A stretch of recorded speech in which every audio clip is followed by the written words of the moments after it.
ከሌለስ እያለ ማለት ነው። ወጣችኋል አይደለም? እያለ እንዴት እንኖር ይላሉ? በደስታና በሰላም ኑሩ። ጌታን ከያዘችስ? ጌታን ይዛ ከተሳለችስ? ጌታን ይዛ ከሆነ ግን ሚካኤልና ገብርኤል ምን ሊሆኑ ይገባል? ሊኖሩ ይገባል።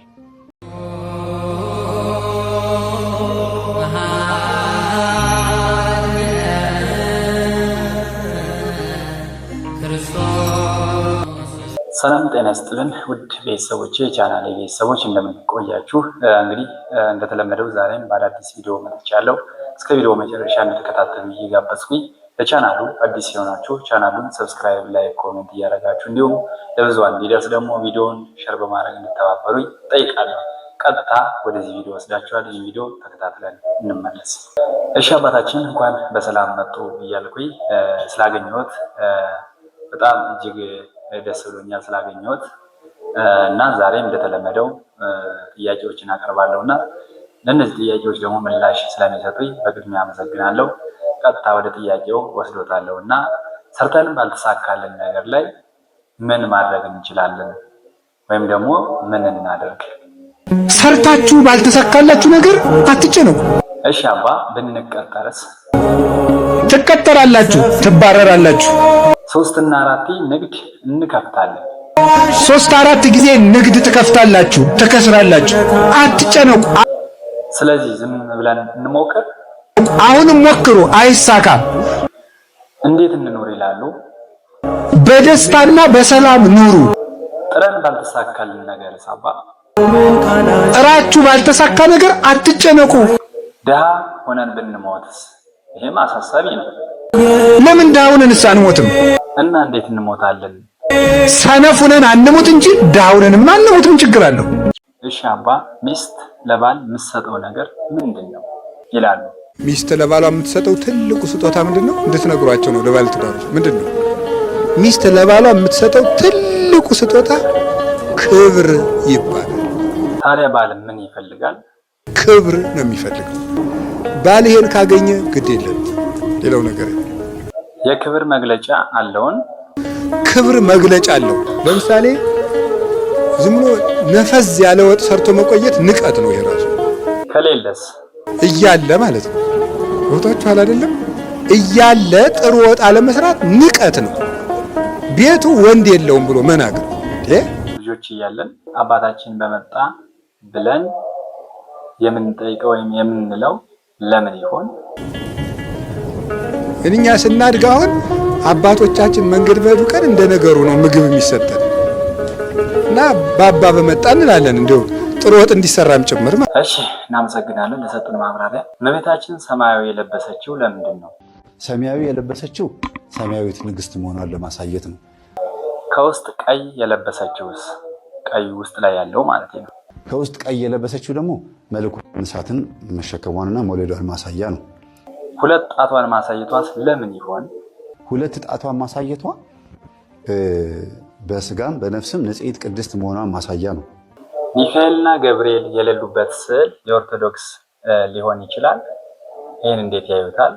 ሚካኤልና ገብርኤል የሌሉበት የእመቤታችን ስዕል የኦርቶዶክስ አይደለም ማለት ጌታን ይዛ ማለት ነው። ጌታን ይዛ ከሆነ ብቻዋን ከሆነችስ?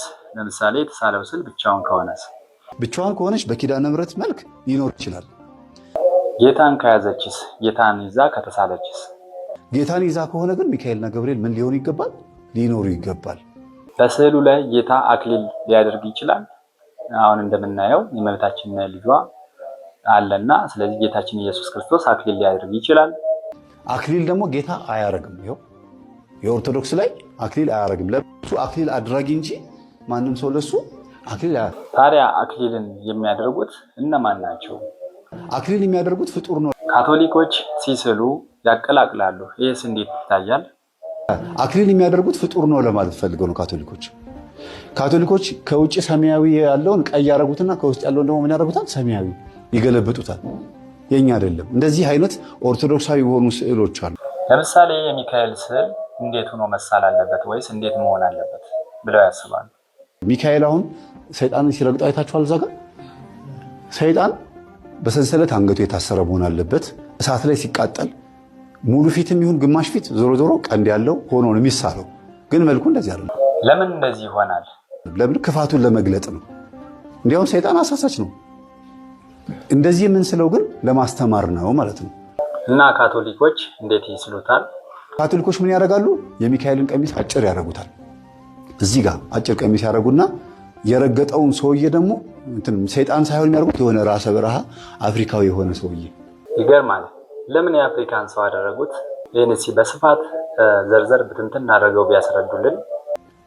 ይሄ አፍሪካን ጥላቻ ያላቸው ሰዎች የሚስሉት ስዕል ገበያ ላይ ሆናል። ብዙዎቻችን ሳናቅ እንሰቅለዋለን።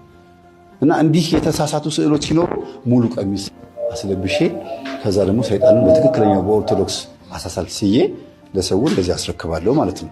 ስለዚህ እነዚህ የምታዩቸው በሙሉ እያንዳንዱ ተተርኮ አያልቅም። አቡነ ዘርዓ ቡሩክ በኢትዮጵያ ለመጀመሪያ ጊዜ እኚህ አረንጓዴ የለበሱት ማለት ነው ዕቁብ የሚባለውን ታውቁታላችሁ? የጀመሩ ጻድቅ አባት ናቸው። የዛሬ 500 ዓመት ታሪኩ እያንዳንዱ ስትሄዱ በጣም የሚገርም ነው። ዕቁብ የሚባል ታውቃላችሁ? ሰውን ሰው ያደረገው ዕቁብ ነው ይላሉ አይደለ? ሶፋ የገዙ ሰዎች እና መረዳዳት የሚባለውን ነገር ሰው ከመሞቱ መረዳዳት የሚባለውን ነገር ያመጡት ማን ናቸው?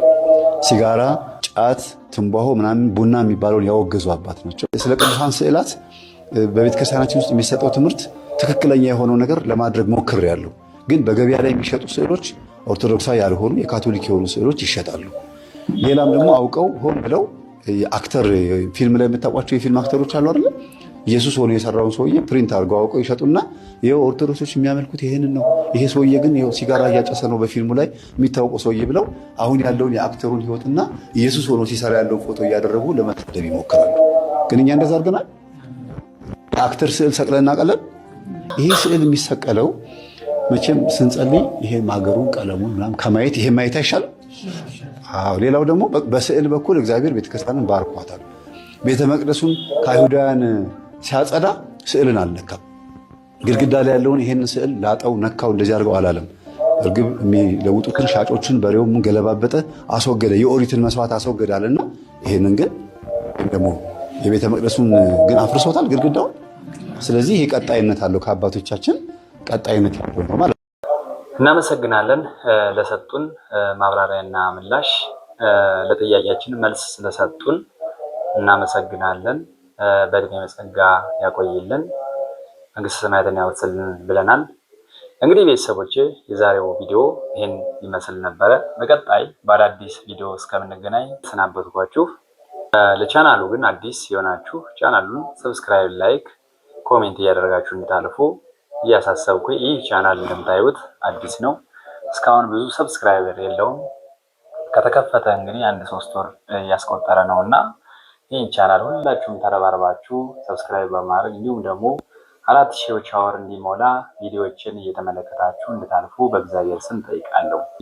ስላዳመጣችሁ ስለተከታተላችሁ እያመሰገንኩ ሰናበታችኋለሁ። ሰላም ሁኑ። ባይ ባይ።